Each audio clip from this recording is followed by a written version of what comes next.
Assalamualaikum warahmatullahi wabarakatuh. Berjumpa lagi dengan Mustoli di Izalatul Jali Channel. Kali ini saya akan membahas kelahiran Nabi Isa alaihi salam. Nabi Isa alaihi salam dilahirkan pada tahun 1 Masehi di wilayah Palestina. Ibunya adalah Maryam binti Imran. Nabi Isa alaihi salam lahir tanpa ayah. Hal ini merupakan keistimewaan sekaligus kekuasaan dari Allah Subhanahu wa taala. Pada suatu hari, Maryam sangat terkejut dan takut karena malaikat yang datang menghampirinya. Ia mengira bahwa yang mendatanginya itu bermaksud jahat. Namun, malaikat itu berkata, "Wahai Maryam, engkau tidak perlu takut. Aku malaikat Jibril, utusan Allah. Aku membawa kabar gembira bahwa Allah Subhanahu wa taala akan mengaruniakan kepadamu seorang bayi laki-laki yang cerdas." Dengan penuh heran, Maryam berkata, "Mungkinkah aku akan memperoleh anak sementara aku belum bersuami?" Malaikat Jibril menjawab, "Bagi Allah, segala sesuatu akan dengan mudah dapat dilaksanakan." Setelah itu, malaikat Jibril pergi.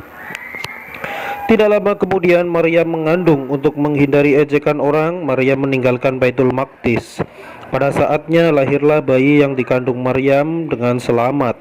Tempat lahirnya Nabi Isa alaihi salam bernama Baitul Lahmi, atau dalam bahasa Yunani itu Bethlehem. Maryam merasa gembira dan sedih. Gembira karena bayinya lahir dengan selamat dan sehat, sedih karena orang-orang Palestina akan mencemooh bahwa anaknya lahir tanpa ayah. Tiba-tiba terdengar suara sayup-sayup, "Wahai Maryam, jangan engkau bersedih. Tuhanmu telah mengalirkan air ke bawah telapak kakimu yang dapat engkau minum. Pohon kurma yang ada di sampingmu berbuah masak. Goyangkanlah, nanti buahnya akan berjatuhan. Makanlah. Jika ada orang datang menanyakan tentang peristiwa ini, katakan padanya, engkau sedang bernazar puasa, tidak akan bicara dengan siapapun." Selanjutnya, Maryam membawa bayinya pulang. Melihat Maryam membawa bayi, mereka menanyakan tentang bayi itu. Menghadapi pertanyaan dan ejekan dari keluarga dan orang-orang sekitar, Maryam diam, tidak menjawab. Ia hanya menunjuk bayinya, memberi isyarat agar menanyakan hal itu kepada bayinya. Mereka merasa dipermainkan oleh Maryam. "Bagaimana mungkin kami disuruh bertanya kepada bayi yang baru lahir itu?" kata mereka.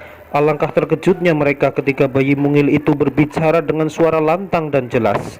"Aku Nabi, memberikan keberkahan di mana kamu berada. Allah Ta'ala mewasiatkan agar aku mengerjakan sholat dan membayar zakat, berbuat baik kepada orang tua, serta tidak menjadikan aku kasar dan kejam." Pengangkatan Nabi Isa alaihi salam sebagai Rasul. Nabi Isa alaihi salam diangkat oleh Allah Subhanahu wa taala menjadi Rasul pada usia 30 tahun, memimpin kaum Bani Israel. Kaum Bani Israel banyak mengubah tuntunan kitab Taurat. Kitab Taurat sudah tidak murni lagi. Banyak syariah diubah dan digantinya dengan syariah yang menurut kemauan mereka sendiri. Jika ada syariah di dalam Taurat itu bertentangan dengan perbuatan mereka yang tidak baik, lalu diubahlah syariat itu. Demikianlah kebiasaan orang-orang Bani Israel pada zaman nabi-nabi terdahulu. Allah Ta'ala menurunkan kitab Injil kepada Nabi Isa alaihi salam. Injil artinya kabar yang baik, berisi ajaran untuk mengesahkan Allah Ta'ala, juga memberikan kabar akan datangnya Nabi terakhir, yaitu Muhammad sallallahu alaihi wasallam.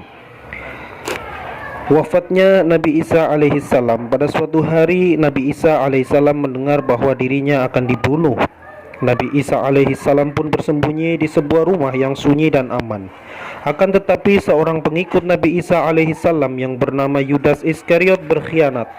Ia memberitahukan tempat persembunyian Nabi Isa alaihi salam kepada raja Yahudi, yaitu Pontius Pilatus.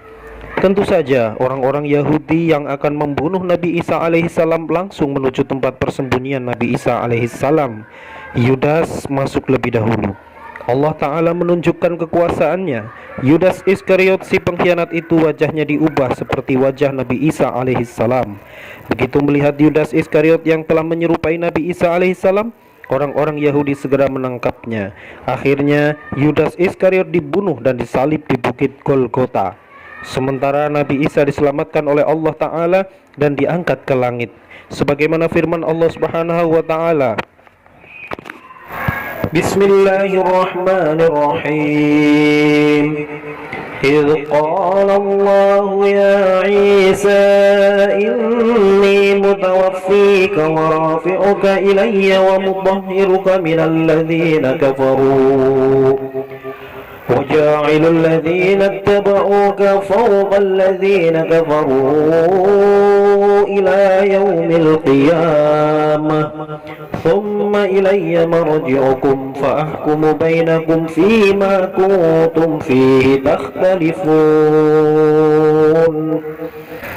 Ingatlah ketika Allah berfirman, wahai Isa, Aku mengambilmu dan mengangkatmu kepadaku, serta mensucikanmu dari orang-orang yang kafir, dan menjadikan orang-orang yang mengikutimu di atas orang-orang yang kafir hingga hari kiamat.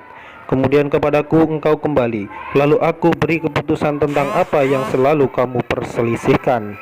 Quran Surah Al-Imran ayat 55. Sekian, Assalamualaikum warahmatullahi wabarakatuh.